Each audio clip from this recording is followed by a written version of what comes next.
Welcome to Crash Concepts, where the economy, energy, and the environment are explored. Up next, fresh ideas and insights into the factors that are driving the world and shaping your future. Presenting information you can't afford to live without, here's Chris Martenson. Welcome to this Peak Prosperity Podcast. I am your host, Chris Martenson. Well, if you want to know where you're headed, you have to know where you are, which means you have to know where you've been. And to that end, continuing with our annual tradition, we've got the best year-end review in the business today, thanks to today's guest, Dave Collum. For those of you unfamiliar with Dave, he's professor of chemistry and chemical biology at Cornell University, my alma mater for my MBA. And in addition to his academic interests, David authors an annual macroeconomic assessment titled The Year in Review. It's hands down the best synopsis of anything that mattered during the previous 12 months. His latest Year in Review can once again be found in full and all its glory at peakprosperity.com. I'm excited to have him with us now live in order to expand on his excellent insights. Dave, thanks for coming back and being with us again this year.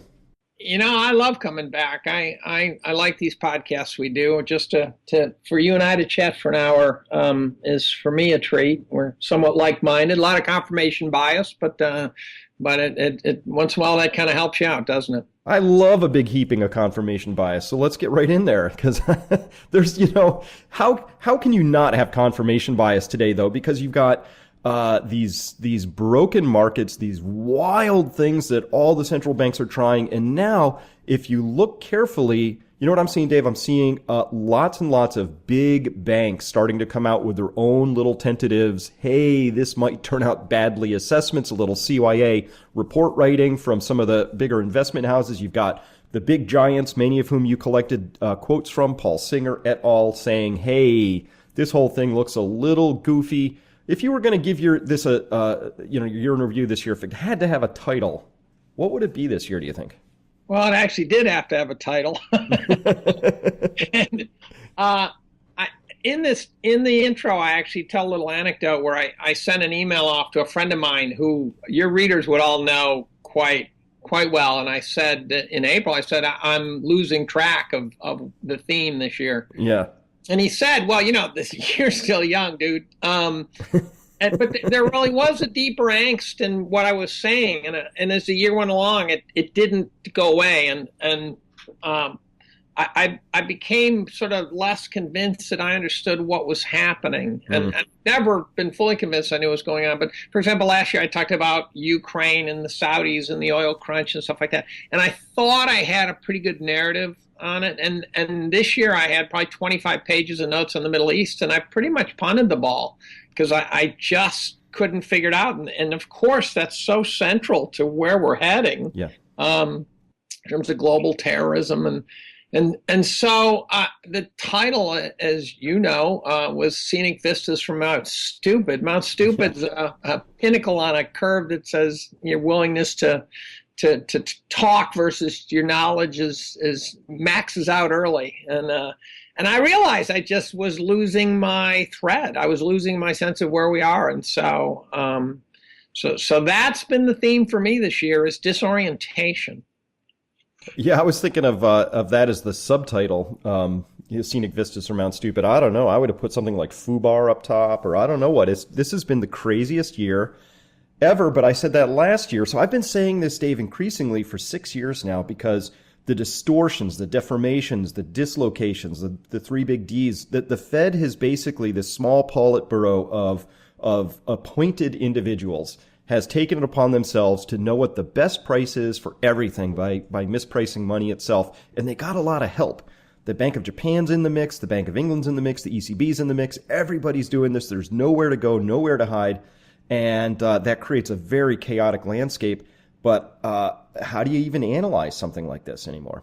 I don't know. And then you got the war on cash. You got all sorts of things going on. And they're trying to shut us out of our sort of normal defense strategy. We talked about confirmation bias, and I put a little piece in there that basically said, I rely on confirmation bias. I embrace it. Now, I'm well aware that it says, be careful. You might be confirming something that's wrong.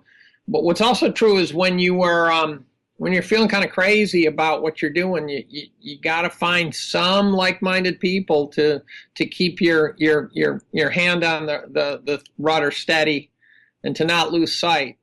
And so, I've been working on an exit strategy, an exit from the situation we're in terms of viewing the world ever so darkly. This is by no means time to exit, in my opinion. I think we're actually topping out in the world of absurdity. But at some point, we will be in a position where there will be bargains to be purchased. They eluded us in '09 for the most part because it never got cheap. But someday there will be, and I've been trying to plan for that day when I'll be able to go back to normal investing when no one else agrees with me. Normal investing meaning what to you? That you've got something where you can identify value and the price is okay and the prospects, the story makes sense. So there's some comprehensive story besides somebody's going to buy this from me for more money tomorrow. Well, that last sentence I don't like. I would rather buy a well-defined revenue stream, and if someone doesn't want to pay me for it, that's fine as long as it's a well-defined revenue stream. And but there are none of those that I like right now. I was pretty enthusiastic about energy. I knew that the credit markets were a risk for the energy market. I must confess that I didn't fully understand that risk. I'm still enthusiastic about energy, and the XLE is still up threefold what the S&P is from 2000. But I've had to move the goalposts back a little bit in terms of my timeline for energy. But I always want to own energy. I always want to own it. I think we need it. We'll use it. But my exit strategy ultimately is going to be hopefully to be able to do sort of a 60-40 kind of portfolio when bonds return a real return and stocks can be purchased cheap and pay good dividends and the companies have a growth going forward. Well, we certainly agree on energy, no question about that. You and I both have some grounding in biology, and yours in chemistry as well. So obviously, all of life is just a flow of electrons and from one state to another. Energy's everything. And so as I look into this energy space, I loved what you wrote about it because it confirmed for me what I thought, which is that I really think that the initial hit to the price of oil was a political stunt, first and foremost, mainly directed at Saudi Arabia and Iran. And I think it kind of got away from them once that ball got rolling. Or our political leaders are just so tone deaf that they don't really care or are unaware of the amount of damage that's being currently inflicted upon the U.S. oil industry. But at any rate, I'd love to talk to you about that because here's when I love to buy things like oil, Dave, is it's way below its marginal cost of extraction for a new barrel. You cannot possibly get it out of the ground for $38 or $35 or where are we at today? 34. Yeah, so 34. Forget about it. Not happening. You can get existing oil that you've already got a drilled well. Of course, you might lose capital because, you drilled at a higher set of expectations and you're currently selling it at. That's a different story, but it can come out of the ground. Obviously, it does. Surprise to me has been how slowly the shale industry has responded to this. They're still drilling pretty steeply as well. But I know that oil has to go back up to $70, $80, $90 a barrel, or we have to admit we're going to live without oil. That ain't going to happen. Well, I have my wish list, and I intend to buy energy equities again. I don't buy oil futures or anything like that. That's too rich for me.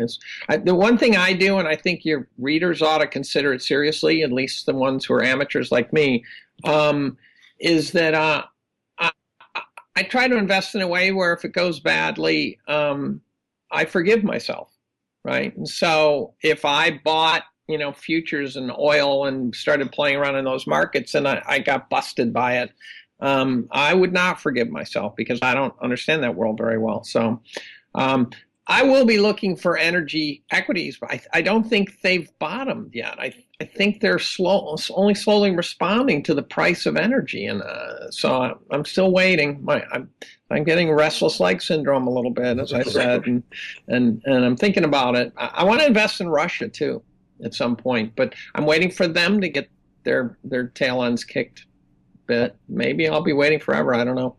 You mean kicked economically a little bit more, or And well, if our markets crash, theirs aren't going to hold up, right? right? And in fact, the horrifying detail going forward, I think, is in 2008-9, while the equity markets went down, the bond markets went up. And that buffered an awful lot of pensions and 401ks and endowments and things like that. And so people felt pain, but they didn't realize that there was an offsetting gain. They didn't notice that part as much. But I think the next downturn is going to be concurrent bond market collapse and equity collapse. And there will be no slack in that downturn. And explain why you think both turned down at the same time. I think they're both at ridiculously high levels now. I mean, the bond market can only go down, right? I mean, it could keep going up for a while, but there's just nothing left to be squeezed out of it, right? Interest rates are at 700-year lows, supposedly. I don't know how they get those numbers, but they're claimed. They're certainly at stupid lows, right? You got a third of Europe's at negative rates. So I don't see where. And I put in a quote there where some guy said, if you buy bonds at negative rates, there's a chance you'll lose money. I'm going, really? You think? And so I think at some point the bond market's got to collapse. It'll start in the high yield market, right? And that's happening right now. And then it'll spread. Maybe treasuries will get bid to the stratosphere, but at some point you got to get a real return. And so the bonds have to sell off to get back to that real return. So they got to go. And all crises are credit crises, right? And then equities are going to go once there's not leverage out there for share buybacks and stuff like that. Well, think about, my model for this is, remember, I can't remember, geez, I'm drawing a blank on the year, but Bernanke was still in charge, and it was the so-called taper tantrum. I remember the month, not the year. It was June, and everything sold off. Everything just got clubbed at once, everything. That's sort of my model. Remember, that was like 2 or 3 days of awkwardness. Bonds were down, commodities were down, stocks were down. Everything was just getting sold all at once. That's too many years ago. In there, there's the fear of 25 basis points. And to me, it's, at first I thought it was just an abstract fear in which people would say, yes, but that's just the tip of the iceberg, and we know what icebergs do, right? But Zero Hedge did an interesting analysis and said, look, you raise 25 basis points, you are going to see the equivalent of a quantitative tightening of $800 billion. And I can't say I follow the line completely, but I thought it was a credible storyline. So if they start raising rates and they start unwinding these incredibly leveraged positions, there's a problem, right? Well, there is. Of course, the Fed has a few other tools besides just taking liquidity out. They can raise the rate of interest they're paying on the excess reserves, and that would serve as sort of a magnetic attractor to a higher rate without withdrawing any liquidity. In fact, it's actually liquidity additive because you're paying banks more for the privilege of giving them free money that they round trip back into an account that you pay interest on. So they could do that. There's a variety of things they could do because we know the Fed's deathly afraid of this market going down, and they know they don't want to withdraw a lot of liquidity. So I think they've been doing, what they can, and they got apparently the rate hike they wanted, only withdrawing, I think, about $130 billion so far that I've seen. So they got away with doing it with a lot less than that, Zero Hedge estimate that came through some firm. I can't remember who, but looking at that, here's the theme I see. I see all the central banks as just being really afraid of the markets they've created. And I don't remember you really writing about sort of the psychology of what's going on in the Politburo or the FOMC or inside the halls of those power bases. But it seems to me, from everybody I talk to, that the Fed is actually pretty clueless. They don't really have a good plan. They didn't really mean to end up here. And they don't really know how to get out of here. But as you wrote in your article, you summed it up. You said that the dominant narrative, the theme this time that everybody's running with, like we had railroads as a theme once that supported a set of bubbles. We had internet. At least that was a credible story you could hang a hat on and say, yeah, I get how the internet's going to change everything. Let's just go crazy on a bubble. But this bubble is a bubble of faith in a bunch of people who are appointed committee members, just a small handful of them. And that seems a little dangerous. Yeah, I'm not sure if they're afraid or if they're clueless. You use both, and so you kind of hedge your bets there. Yeah.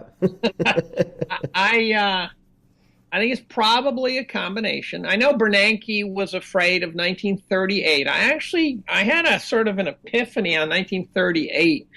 So everyone seems to accept the notion that in 38 the Fed tapped the brakes at the wrong time.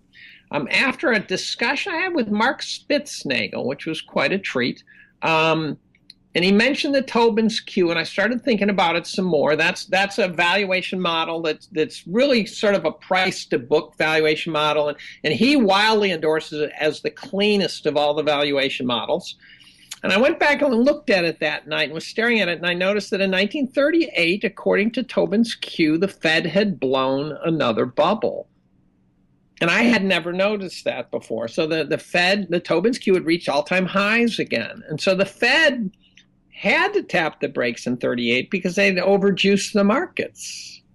So price to book, how clean is the book? We've got all kinds of shenanigans going on in accounting these days. So is there a cleaned up Tobin's Q, or is that slowly been drifting off into nebulous uselessness like a lot of statistics? Well, let's assume it's clean. It's at near record highs with the exception of 2000. But it's above 29, it's above 67, it's above the obvious high points. And if it's not clean, then it's worse.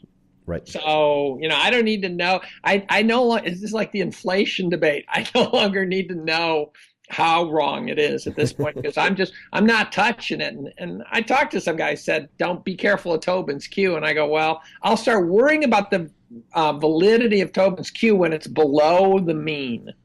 Then I'll start worrying about whether we're getting a valid read on it. Right. Right now it can be wrong. I don't care. I'm not buying them. That's the key. So price to book then. Book meaning, for those who are not totally familiar with accounting, this is the book value of a company, meaning what we've done is we've added up all their assets that we know about and subtracted out their liabilities and say, hey, there's an enterprise value here that if you just broke this company up today, what would it be worth? Of course, this is a little bit tricky to estimate sometimes because Coca-Cola, how much is the brand itself worth? There's a way of valuing that. So I'm not familiar with exactly how all that would get wrapped into the Tobin's Q because I'm not that familiar with it. But the idea here is that the amount that people are paying for companies as in terms of their book value is the second most extreme in all of history, right? It's second only to 2000? Yeah. What's also true is there's a bunch of other valuation models. The one that just should be very wary of is price earnings ratios. Right. That's the one that's toxically wrong. But there's a bunch of others like Buffett's is price to GDP. And the problem is the GDP is now all contorted. But again, assuming it's clean, which is the best case scenario, Buffett's indicator valuation is about 40% above the mean. As I said in the write-up, I said, you not only regress to it, you got to regress through it because you got to spend half your time on each side of the mean pretty much. Good point. That's my freshman math teaching me that one. Yeah, good point. Now, this has been, of course, a very frustrating period of time for people who use history, who use common sense, who use fundamentals, who use valuations, things like that. I'm thinking of Hussman, great guy, one of the smartest and most astute and mathematically oriented market mavens I'm aware of out there, and it's just tough sledding whenever I talk to him, and it's been hard for a while, and so as you and I were talking about, I think before we started recording, here's my frustration with all of this, David. And I do the same thing, not nearly as comprehensively as you do all at once, but what I do when I'm writing is I start collecting dots and I put them all together, and once I put them in one spot, I'm like, my first reaction is, you have got to be kidding me. How can we be tolerating this? But we do, and my frustration is that a lot of people still don't get just how weird and extended things are. The Fed plays dumb or coy or both, and what I'm worried about is that when this finally does really break, I have the same fear I think the Fed does. Once the ball gets rolling on this, I think this does go through the mean, and I think it's much worse than 2008. I think the damage is going to be extraordinary, and I'm really worried about how my country is going to respond to that, because I don't think we're going to take it well. My personal projection is that my country will blame somebody, maybe Islamic people or Russians or Chinese, doesn't matter, right? That's what I feel. Yeah, yeah, they do it every time. The good news is there's very few countries left to bomb. We're already bombing most of them.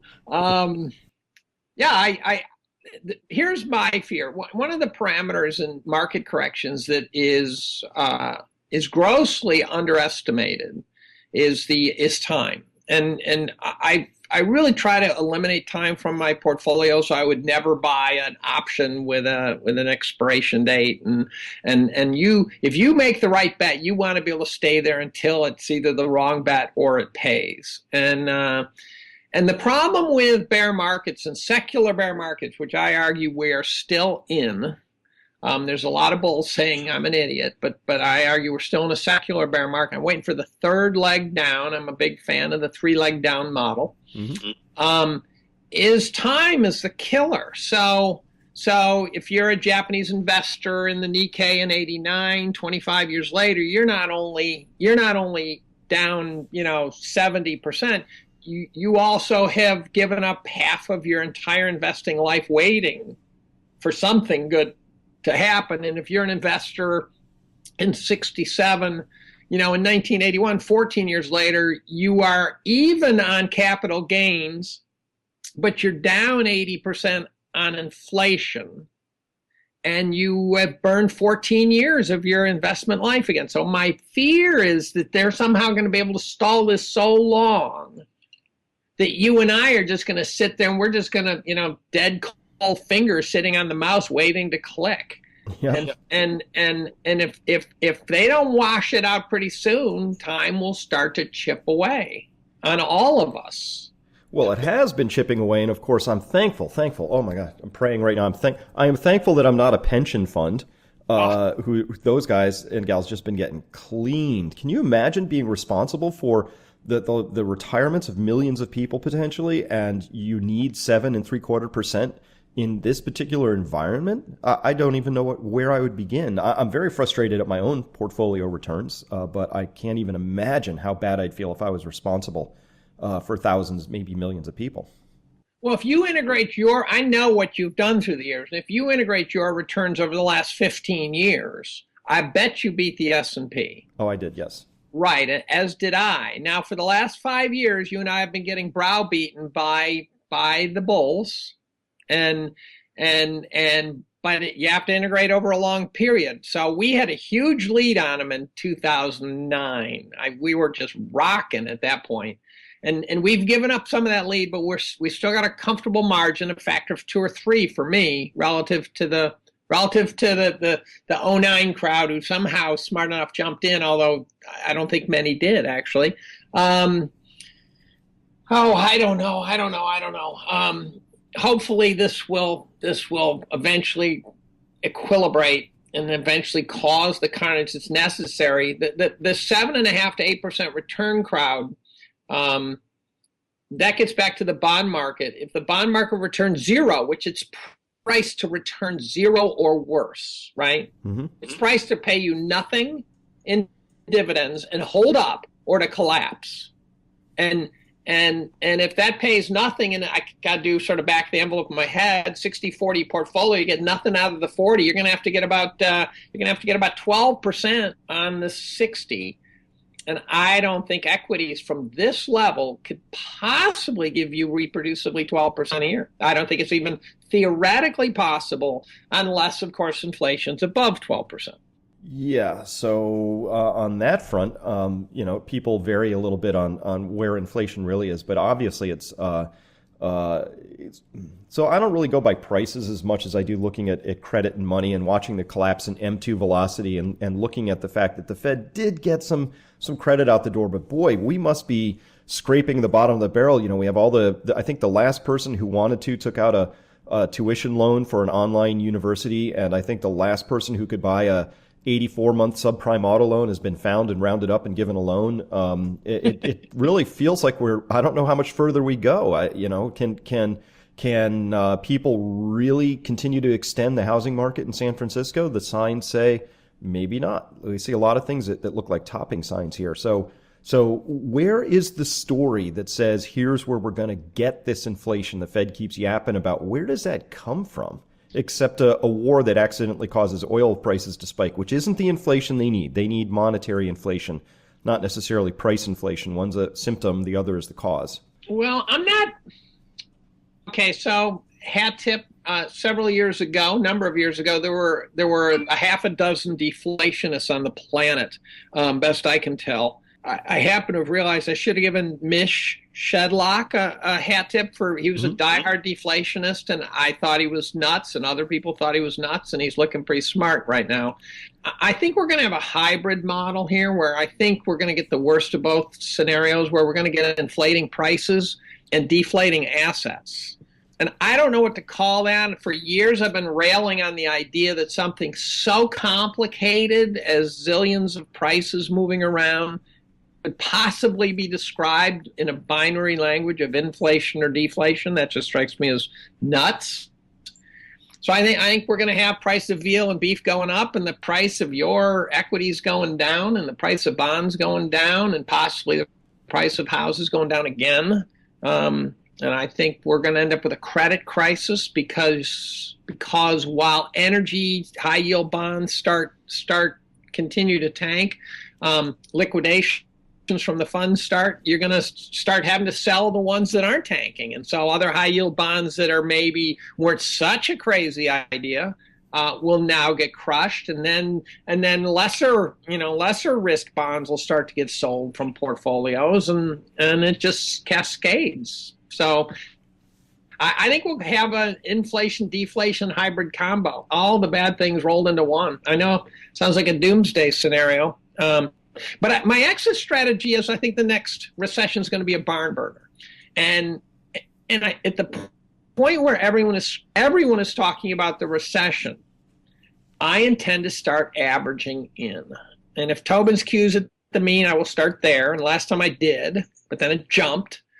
And I will start averaging in, and hopefully I'll average all the way down to stupidly low levels of Tobin's Q and wish I hadn't done it.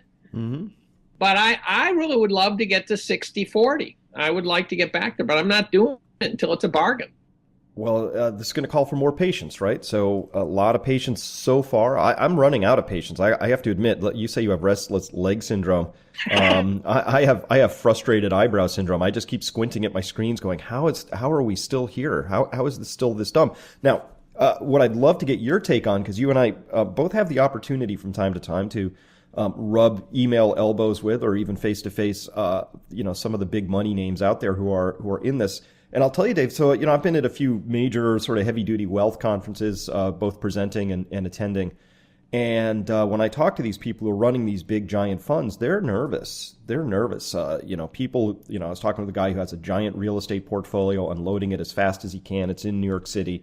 I asked him why. He said, our metric is once we see around 7,000 to 10,000 units with a minimum square foot price of $3,000 a square foot, we just start running away from this as fast as we can. 3,000 a square foot, right? That's like at the low end. They have apartments there that are going for 4,500, 5,000 a square foot.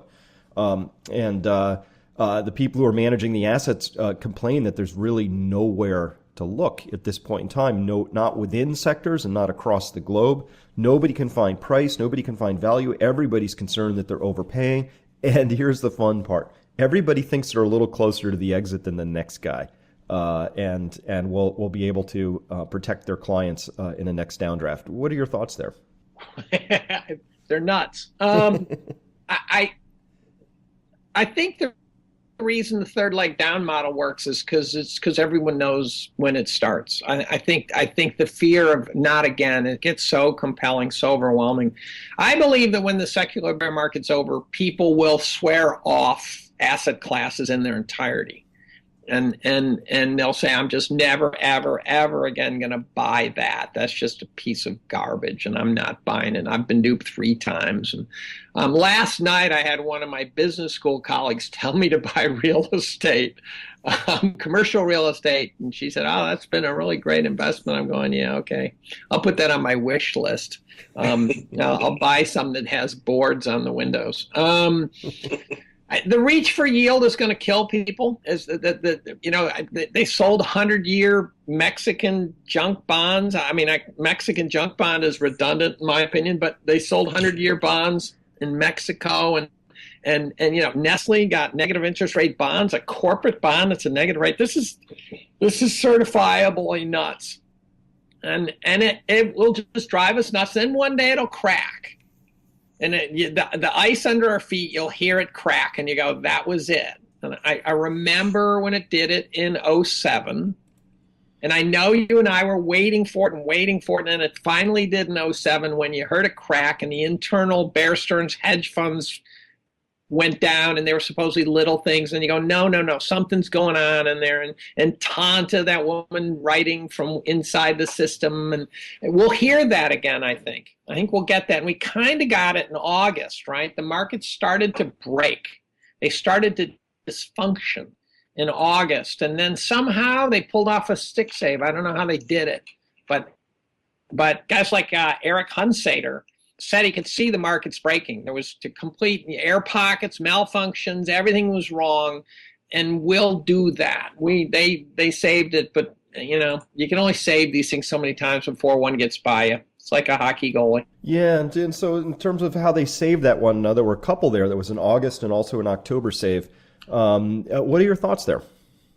Well, I don't know. I really have not a clue how they saved it in August. They couldn't drop rates. I didn't see any evidence of huge influxes, although maybe I'm forgetting that Draghi dumped some money in or something. They somehow have the psychology. They have the leverage speculators not willing to run for the exits yet. They were able to head that off at the pass. The fact that the system is 50% more leverage than it was in 2007 is just so staggering. And you've shown charts of the little blip and the leverage and the damage it did and how it's just gone exponential since then. And right. This is one of these Dave and Chris get together and lament how crazy the world is moments. At some point when it finally is true and we're shown to be correct, it's not going to be satisfying. We're not going to be sitting there, partying and party hats and noisemakers because it's also going to be a bloodbath. There's going to be a lot of human suffering when this finally lets go, I think. Well, indeed there will, of course, and I think that's what everybody's a little bit afraid of. So what are you detecting though in your communications with people who are talking with you, who you consider to be well connected, plugged into markets, market rhythms, all of that? Except for your colleague who very helpfully has said buy commercial real estate, and I think your colleague may want to check out what Sam Zell is doing right now. He's obviously been through a few cycles. He's unloading his commercial real estate as fast as he knows how. Is he doing it again? Yep. Because he called the top at the last one, right? He sold his entire empire in 2007. Yep. And that was the bell, right? That was ding, ding, ding. That was it. It seemed like people knew it too. When Sam Zell emptied his empire, you go, wow, that's a top call. And I think if I remember right, he sold off like almost $40 billion of it to BlackRock. So he really $30 billion. Yeah. So who do I talk to? So I chat all the time with some guys who are pretty smart and they're getting crushed. So if you look at someone like David Einhorn, he's down. Last count I saw was 21%. I know he's frustrated. Both his longs and his shorts are going against him, right? And when guys who are that smart are losing money, the market. What it means is the winners are the dumb guys. And I think in the past I was talking about the dumb money being the retail guys, and so that leverage speculators are unloading on the dumb guys at the end, and they call it distribution, and it's they talk about shearing the sheep. I don't think that's going to happen this time. The retail guys are not buying these assets up. And the leverage speculators are just going to have to unwind them to each other. And that's not going to happen. And so I think, you got risk parity funds. The bond market. That's what you want to pay attention to. Guys like Ray Dalio says, the way you make money off bonds is you lever them up to the point where you can sort of lever up and get the same returns as equities and the same risk as equities, which I don't think you need to lever to get that. But he does 3 or 4 fold leveraging of a bond fund.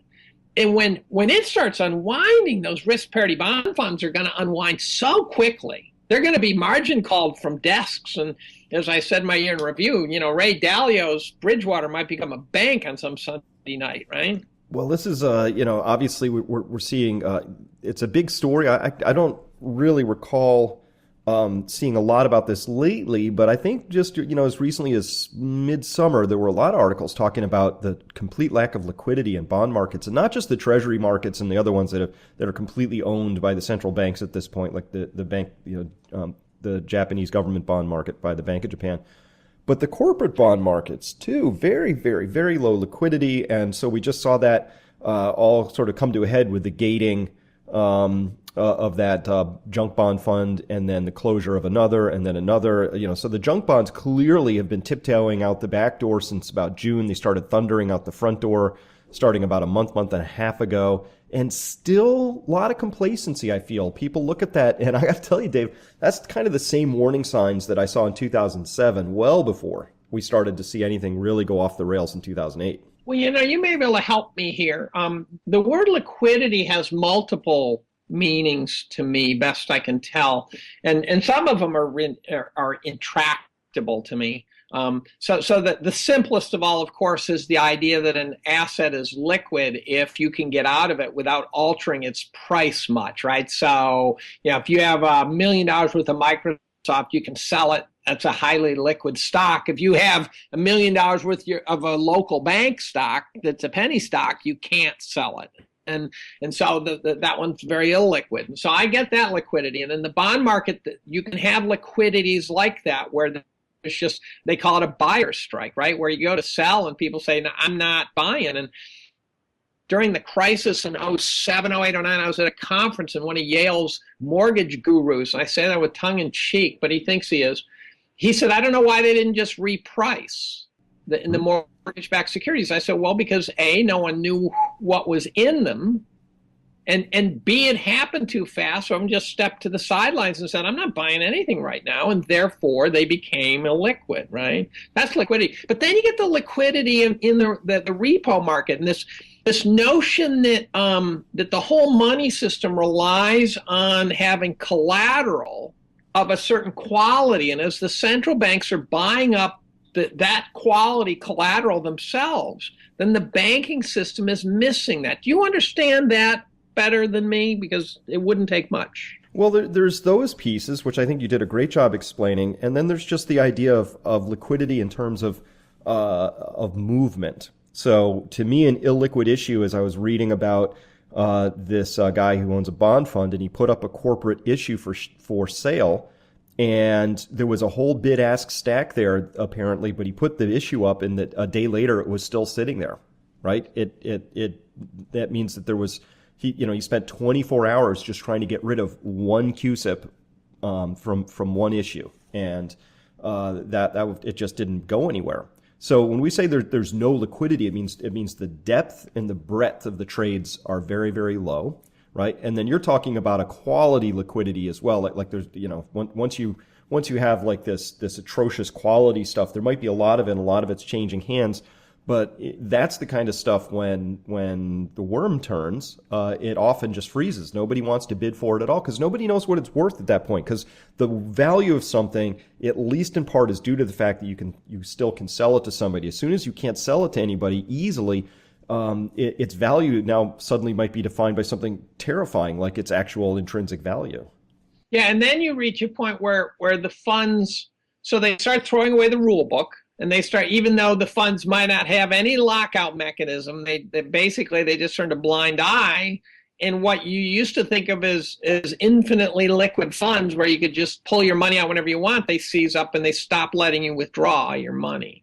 And so there's a liquidity problem there. But let's say you have some sort of money market fund which is critically dependent on having JGBs from Japan as collateral. And then the Bank of Japan buys every JGB on you. So then the question is, how does your fund function if by law, by mandate, you need them and they don't exist, right? And so I think I think that also gets the name liquidity. It's all part of that whole repo thing. I would be a liar if I told you I understood the reverse repo market. I've spent a lot of energy trying to understand it, and it still baffles me. I'm stupid, right? Yeah, well, but I'm actually on the other side. so it is baffling, of course, and nobody understands at all how the derivative market works. I'm comfortable saying that. I've talked to a lot of people who write derivatives, who are intimate with them, can really explain. Derivative isn't a thing. It's not like, I decided to sell you a flashlight, and we could both agree it's a flashlight. A derivative is a contract. It's 20 to 40 to 100 pages, depending on how dense your lawyers wanted to get with it. So these derivatives, they're just big, giant paper contracts. And of course, any contract can be a little dense, but these will refer to what the parties, the counterparties, and other related derivative contracts. And if this happens, then it'll be priced this way and that. And it's just, they're very complex. And, I do remember, where I formed a lot of my opinions about this was when I think it was Warren Buffett bought, I think it was General Ray.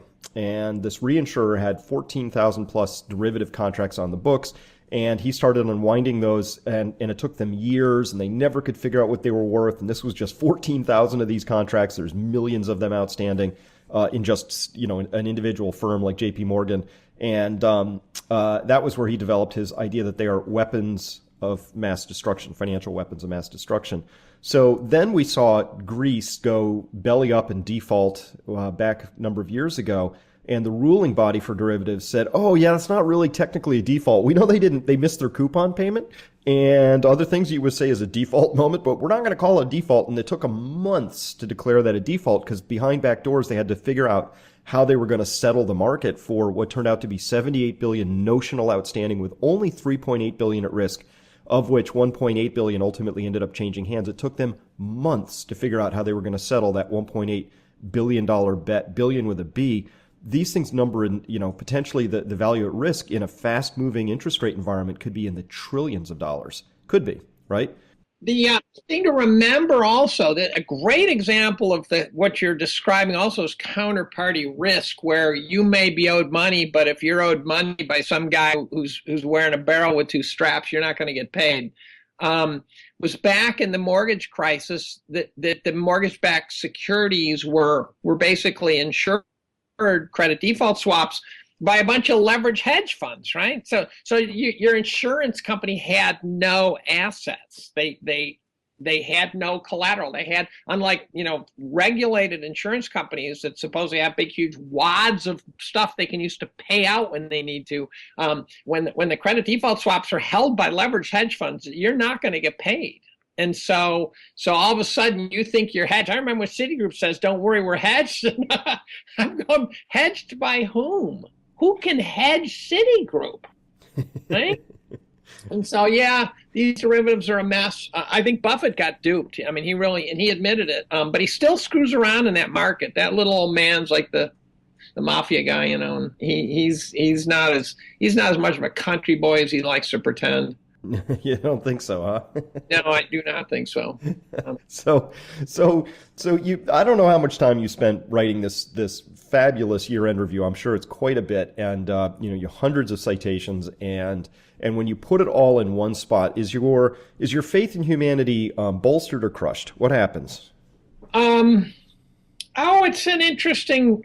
Well, let me first make a couple of comments about the writing of it. I have people say, "How do you do it? How do you find time?" Questions like that. Sometimes it's just out of curiosity. Sometimes it's critical. Believe it or not, the way I do the thing is I collect all the information and I read with a purpose. The reason I do it is it makes me read what I'm reading with an idea that at the end there's got to be a narrative, right? So I read with the idea of finding themes. I get to around the 1st of November, and I have about 400 to 500 pages of quotes, links, comments, excerpts in a Word file that are randomly distributed. They're not sorted at all. And then I sort them, and then I write the sections. And it takes me about 30 days at night. Maybe 3 or 4 hours a night writing to write the thing. And William F. Buckley used to write a book in 160 hours first draft. So I try to be inspired by that idea. I got 18 hours in a day, and if I put in 14 or 15 into my full-time job and then another 4 into this, I'm okay. I'll live with that. And that's just to my critics, at some level they can kind of take a hike for all I care, but if they want to know how I do it, that's how I do it. I that's my hobby. That's they go do wine tasting. I write.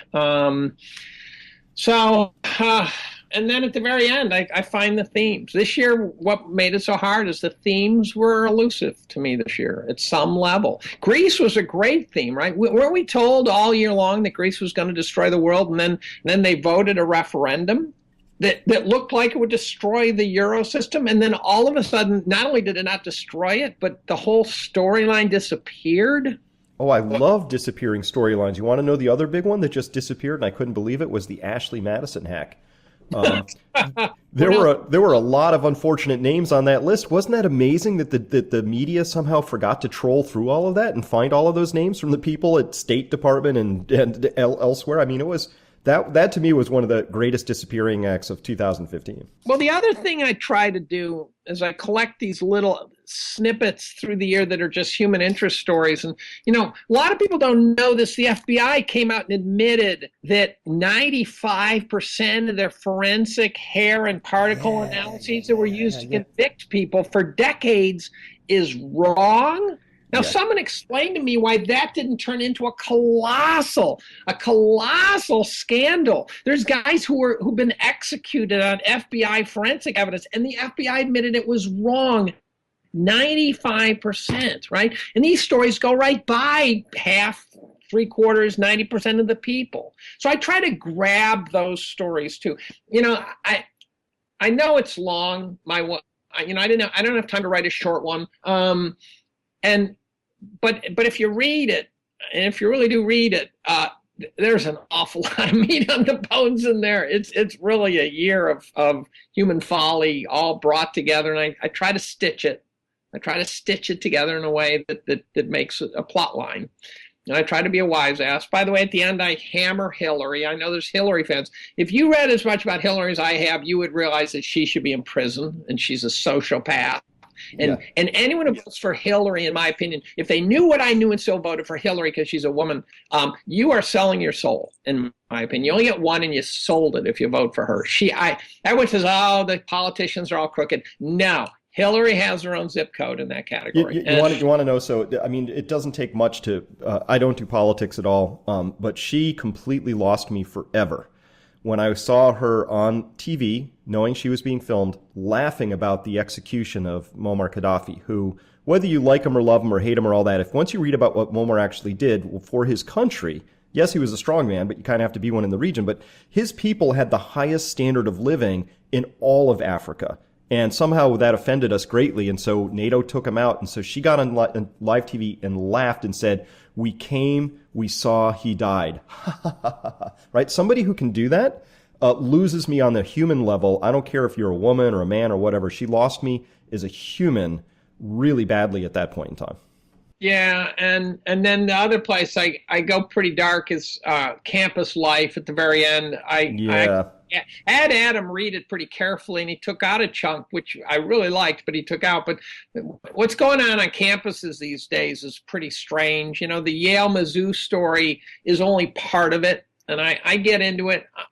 I actually place myself some level at job risk. I don't actually think so. I'm a tenured 60-year-old professor, department chair.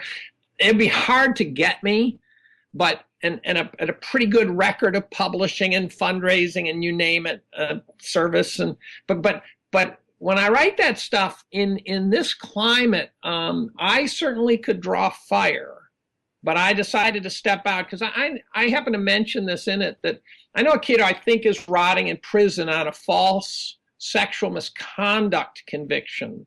And it kind of tipped me over the edge. And so I've been on a campaign to help him. And so I've got an Atlantic Monthly journalist who's going to write about it. And she said the case is appalling. And he got convicted of political correctness, in my opinion.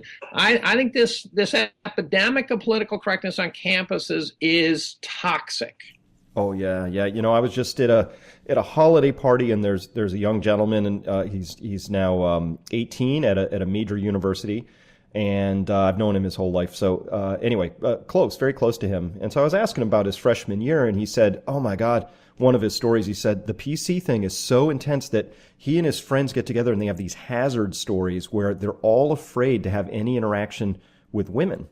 And none of his friends will even remotely talk to a woman who might be even slightly drunk, because they know the hazard stories are passing around is that they could end up in prison if anything goes wrong. And even a week later, she decides to remember this thing differently. Like this is a legitimate hazard story for young men now, is that they may well be charged with something that doesn't necessarily have the same burden of proof. Or I'm sure you're more familiar with this than all of that, but that certainly wasn't I grew up with a different set of concerns and fears, but it was interesting that for him, a dominant theme of his experience was having to watch what he said and did very carefully, knowing it was being put under a lens that was a moving target, is how he described it. And by the way, this is not, so if related to police brutality, there's bazillions of policemen out there and there's some really striking videos, but the rational person could say yes, but that we're selecting spectacular cases, and as a consequence, it's not anywhere near as rampant as we're being told. This actually is a pretty rampant problem. So if I had a son in college, I'd be very scared, because the way it works now is if your son has sex with a young damsel consensually, and they are somewhat intoxicated, which, I don't know many people went through college who didn't fit that description a few times. She can turn around and charge him with sexual misconduct, and that guy just got thrown into the system, and he's not coming out undamaged. And it's that striking. He could get a signed affidavit from her saying, I want to have sex, and she can still turn around and turn him into a wretched soul fast. And this is not because of the kids. This is because of the adults in the system who have totally lost their way. And so I've attempted to fix it here. I mean, I actually have expressed my concerns to our dean and provost, saying, you have got to do better than this. And I think our president has spoken out against the idea of this hypersensitivity. But it's very dangerous. And I'll tell you, if you get charged with sexual misconduct on a campus, I don't think the courts can possibly go there. In fact, the courts are overturning these decisions fast. But if you get kicked off a campus for sexual misconduct, good luck getting a job, right? You just spent $200,000 to get a job, and you're not going to get one. Well, let's go further then. That this idea of this correctness that's pervading, I guess, all levels of thought. And I've seen, I know you wrote about it, but this idea that there are ideas that are too dangerous to discuss. It's like the Lord Voldemort idea, ideas that shall not be named, right? I thought that an important part of my collegiate career was getting my mind expanded, and that was important to me. I had a pretty standard liberal arts education, but I was exposed to things that frankly were unusual and new to me, and I thought that was a good part of the process. Is it really to the point now, in your estimation, where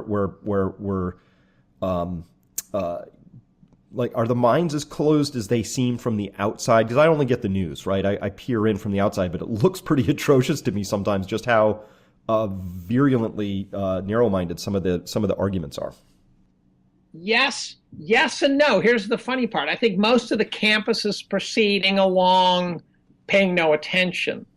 But and so, for example, if you look at Yale and you look at all the press it got, my guess is that there was a little pocket of kids who were screaming, and the press was surrounding them, and it looked like all of Yale was going bananas, when in fact it was just a small pocket of kids who were going bananas. So in some sense, campus life is just moving forward. On the other hand, any kid on this campus is at risk of that disaster. And I was talking to a kid who runs, who's editor-in-chief of an online newspaper that pushes back against these things, and he actually said that there's about 10 virulent activists representing all the different causes total, and that they all hang out together and they all support each other's causes and they organize the campaigns. So it's quite possible that the campuses are being disrupted by by a pretty tiny minority of students. I don't know if what's this true. I'm guessing, for example, in Missouri, I'm guessing the race problems are worse than at Yale. That would be my guess, just because of the region of the country. Mm-hmm. It's pretty mind-boggling. But my biggest fear is the sexual misconduct. I'm sure my kids can avoid being racist. I am not confident they can avoid having sex with drunk women. Unfortunately, they're out of college now. I don't know what I would tell an entering freshman male to do. Besides, you could be in a world of trouble. And how do you could go abstinence, I guess. Probably some people think that's great, but that usually doesn't work, right? Well, so it raises I've been doing this whole hazard story thing with my own kids too.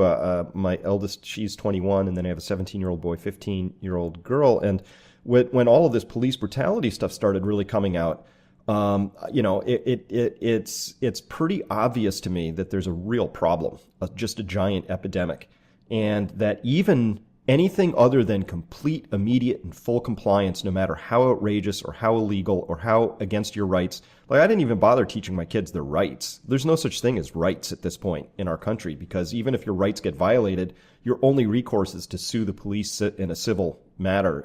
And if it's really, really egregious, maybe the Justice Department will come in and whitewash the whole thing for you later. But it seems to me that this idea that we have rights, that all got really just atrociously eroded. And I'm wondering, where did that really come? I have to say, I think a lot of things went badly off the rails in our country's response to 9/11, and it's going to take a long time to work that out of our system, if ever. Yeah, certainly the Patriot Act, things happened since then, and a huge issue, which again I talked about a little this year, a lot more I think last year, is civil asset forfeiture. Yep. A lot of people don't know this. You can be driving down the road, they pull you over. If you happen to have stuff of value in your car, they can confiscate it. You say, no, that can't happen. Yes, in fact, it's estimated that $2.5 billion has been confiscated without a charge affiliated.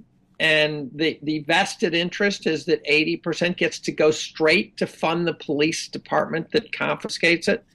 And so there are notorious stretches of highways and places where you don't drive down that highway with anything of value in your car. There's videotapes of prosecutors talking about how to maximize your asset forfeiture. Seizure from the guy, one of these guys, sort of is slobbering over the idea of getting a Mercedes from a guy, and then they blew it and they missed the Mercedes, and here's what they did wrong, right? We're stunning stuff. Bloomberg wrote about it and said that, and the success rate of getting your assets back is very low. And a problem I have is if they do it to me, my sense of vengeance would be so high that I would become blood of patriots pretty fast, I think. And I don't want to go there. But if someone stole my money, I don't know how I would contain my anger. Yeah. And by the way, I would have there would be no morality left in my response. The constraint would be fear of reprisal, and that's it. And I don't know why more things like this don't happen, right? You don't have to be a medicated young teen to go nuts, right? And so I just pray no one seizes my assets, because I swear to God, for your sake and for the rest of society's sake, I'm going to try to find a way to rectify that injustice. Yeah, your dial settings include mild-mannered college professor, and then there's one more click of the dial, and you go straight to vengeance. And people should, in my opinion. I don't know what the appropriate response is, but I do know the appropriate response is not to roll over. Right. That's not the appropriate response, right? Now, rolling over is I owe it. We owe it. Did you ever read the Robert Dorner manifesto, the L.A. cop who wrote a manifesto before declaring war on the LAPD? Did he write on the militarization? Yeah, he wrote about the corruption LAPD, and then he ended up in a shootout, and the House died. But his manifesto was a compelling document. I never did read that. Oh, yeah. I cited it, I think, in last year's or maybe the year before's year in review.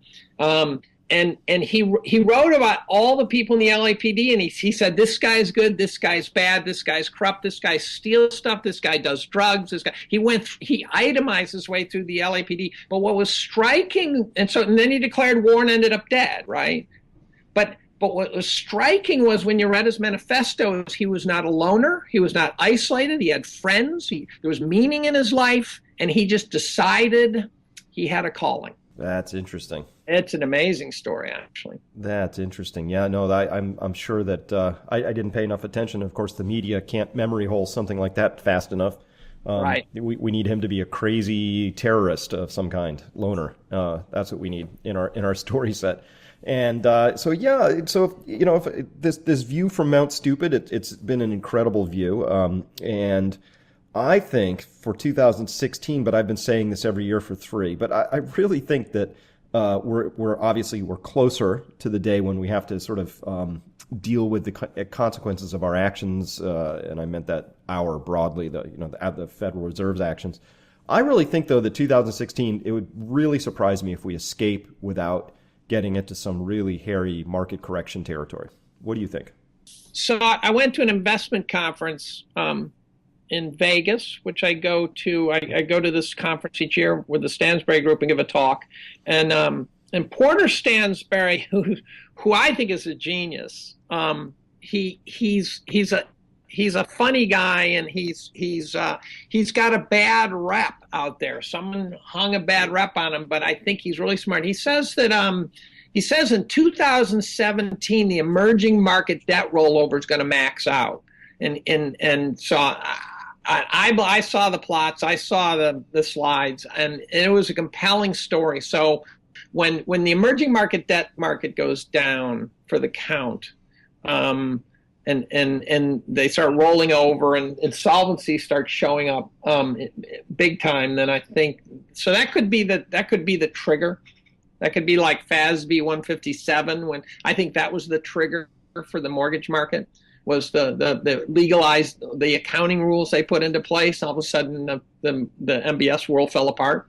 I think the emerging market rolling over in earnest will do it, and we're not even there yet. That's the irony, and I think it's rolling over now, but we haven't hit the peak rollover. Remember that iconic plot of the mortgage resets that got posted 10,000 times on the internet by Credit Suisse? Yeah, there's got to be an analogous one for emerging market debt out there somewhere. I haven't been able to find it, but it's got to be out there somewhere. And there's 2 things I've been tracking there. One is the sovereign debt loads, but also it's the corporate debt. There's a lot of ink on that. Bloomberg's written pieces, Reuters, et cetera. So you could easily find out what the numbers are. It's really astonishing. The amount of new debt that got taken on in the last 5 or 6 years is some astonishing number, like $4 or $5 trillion, all dollar denominated. Which, of course, think about it from Mexico's standpoint, with the peso hitting brand new all-time lows, or the Brazilian real, or South Africa. It's just stunning. So a lot of with bubbles this big, all bubbles are in search of a pin. Yes, I think that absolutely emerging market debt is a pin. Is it the longest pin out there? It might be. And the other thing, someone said how bad off, I can't remember, the asset class was going to be if there were a recession right now. And it struck me that it's the very existence of that risk that probably brings in the recession at some level. Right. And so it's the top heaviness of the credit system. Corporate debt is not only huge, and you hear about all the corporate cash in the balance sheet. And every year I try to go with that. They got a lot of cash on the balance sheet. They got way more debt, right? I mean, that's like saying I got $100K in the bank and $500K on my credit card. I'm rich because I got $100K, right? It just doesn't make sense. And they've been using it to buy back shares and kind of LBOs, so that the creditors are buying up the companies essentially. And corporate earning profit margins have hit all-time highs, and they're serious mean regressing things. Profit margins don't stay at all-time highs for long. And so all of a sudden the profit margins will shrink, the PEs will soar, and of course they stop buying back stocks when things go to hell. And the support underneath the buybacks is going to go away. So I just don't see how this thing doesn't unravel in some stupendous sort of way that I hope I'm out of the splash zone. Well, you and me both. And I guess we'll just have to stay in touch, because I do have a buy list of things I am interested in owning. And I'm going to be as patient as I know how to be on all of this. But I haven't found anything compelling to invest on the long side in a while, except for silver. I have bought silver in the past year, and I bought a little more gold a little while ago. But that's just sort of nibbling, and it's only to make me feel like I have some sense of purpose in life. I'm doing something. I bought gold all year for the first time since '05. So once I got to 05, I said, okay, I got enough gold, and then I was feeling very rich in 2011, and then I got beat up, and I finally started buying again. It hasn't made me look terribly smart yet, although it's up fourfold. Are you buying miners? No, not yet. I tell you, their inability to make money is epic. I got to talk to the CEO of Seabridge Mining. And he said that the entire industry is filled with disasters, and he might be one too, for all I know. But I have the terrible time buying a gold miner, because they had gold running at $1,900 an ounce, and they couldn't make money. And if you can't make money at $1,900 an ounce, you are in the wrong business. Well, that's why I avoided all the shale players back when they weren't making money at oil at 100. If you didn't like him at 100, you're going to hate him at 35. So, well, I blew that one. I blew that one. I held on. I've been white knuckling it all the way down again. They did well for years, but I bought them low. But I know it was the negative free cash flow that bothered me. So they were basically spending, even at the peak of it all in 2014, before things rolled, they were spending $1.50 in capex to get a dollar of new revenue, and I hate business models like that. Particularly when your shale wells deplete 85% in 3 years, and you've been at it 5 years. You should be hitting some sort of steady state somewhere in there, where your capex out and your cash flow in are balancing out, and it makes money. I didn't see it, so that bothered me. A bright side to that story is about a year and a half ago, I went to University of Montana, Montana State. Now, both schools, my colleagues in chemistry were bitching about the fact that the state was just hoarding their revenues and not spending it. And they thought that was wrong. And I said, yeah. And I kept saying, are you sure? Because, governments that don't spend money are pretty rare and pretty special. And I bet you're right about now. They're going, not spending all that money is looking pretty sound right about now. Now, Alaska supposedly gets 90% of its revenues from oil.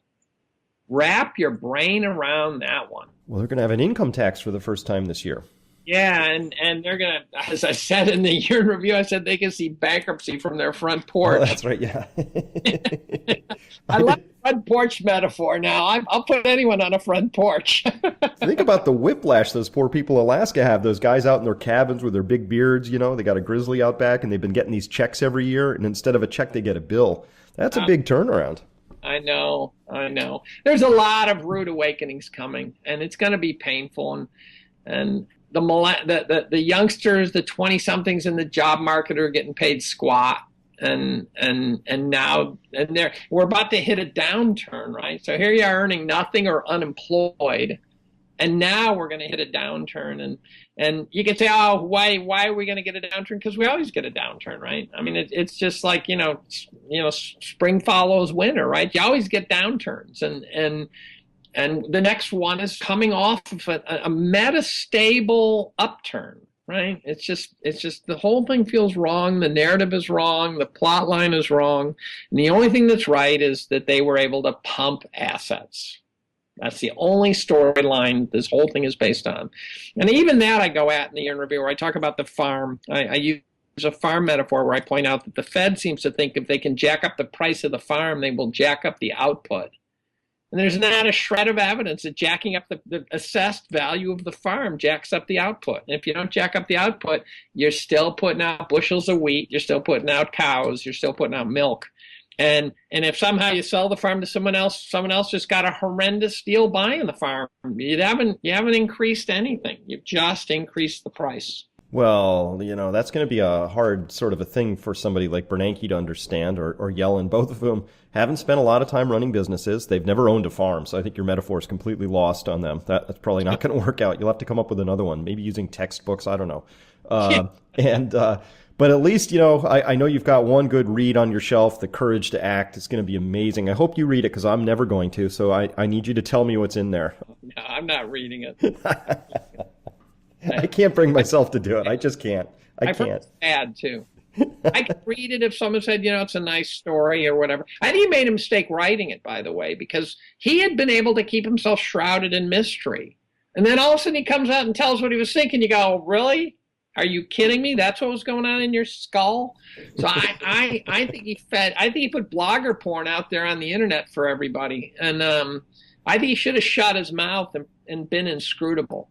Like George W. Bush. Like, where'd he go? Nobody knows. He's out painting or something. He just disappeared. Nobody wants to hear him speak, and that's fine. That's It's looking pretty good right about now. Well, all right. Well, obviously I could talk to you forever. We should do this again. I don't know if we have to wait to have a year in review to have a podcast, because you and I could just go on and on and on any one of these areas. And of course, this is going to be a fascinating year. I'm reasonably convinced there's going to be a military accident somewhere in the Middle East. I'm reasonably convinced there's a financial accident coming. I think Europe's straining and looking like it wants to burst apart for a whole host of extraordinarily good reasons. Japan, who knows? That's just a slow motion disaster going on there, all sorts of ways. So lots to talk about, and I'd love to have you back. Yeah, hopefully by then we'll be able to see the consequence of the Syrian refugee crisis, because I think that might be the story of the year. And I don't think the consequence. You got 1.5 million Syrians inside Germany, and it's not cold yet. Yeah, I was sitting next to a woman at a dinner. Her husband's at the UN. She's a reasonably well-known newscaster in her country. She's from Serbia. And she almost went to tears. This was a nice dinner, and I was like, if you don't want to talk about this, please just forget I ever asked this. But, do you have would you be willing to talk to me? Like, what's going on with the refugees? She immediately wanted to talk about it, almost in tears, just saying, when she was last back in Belgrade, she did not recognize it at all, because her beautiful city, small, very small country, not that many people in it. And she said every street corner had 4 or 5 20-something-year-old Syrian men on the corner who had nothing else to do, and she didn't feel safe, and the culture was off. Just that they'd been overrun in some way, and she was very, very upset about it. And it was a cultural sort of an insult. It was what are we going to do practically? How do these people integrate? They don't want to. Brussels is telling us we have to take these people. Brussels is providing no money, but a lot of threats, and on and on and on it went. So it was obviously a very important flashpoint, and I understood what she was talking about. I live in a town of 2,000, and there was some towns we've heard about that of the same size as mine that have that many refugees housed in them now. I think that would be a little bit troubling, to be honest, for me personally. Well, for you and I, the equivalent might be if, we had one of these horrific downturns and, New York City emptied up into upstate New York, right? Upstate Connecticut. And all of a sudden you could find yourself living in a town full of people who, it's one thing when it's an immigration where the person says, look, I wish to be in the United States, or I wish to be in Germany. It's another thing when they just flush out of there. I've been trying to figure out what the density of young male really is, because some of it could be propaganda, but if it's really all 20-something males, there's nothing more dangerous than a group of 20-something males from any culture. That's a dangerous group.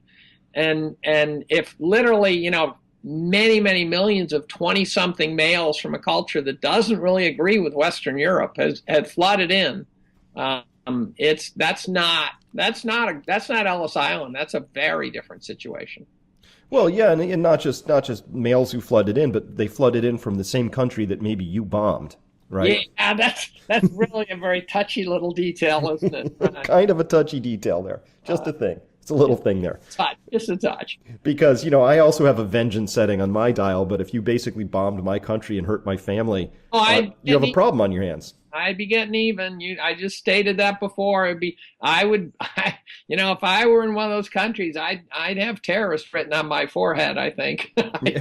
Well, and it's so human and it's understandable, of course, and that the West seems incapable of understanding, that the people don't appreciate our fine attempts to transform their country using Raytheon hardware. It's just such a tone deaf moment of Western journalism. It's astonishing. But here we are. And I think that's going to be a flashpoint potential. It's just one of many, many pins I see out there that could burst our current illusion of prosperity. So with that, let's do this again sometime soon. Sounds good.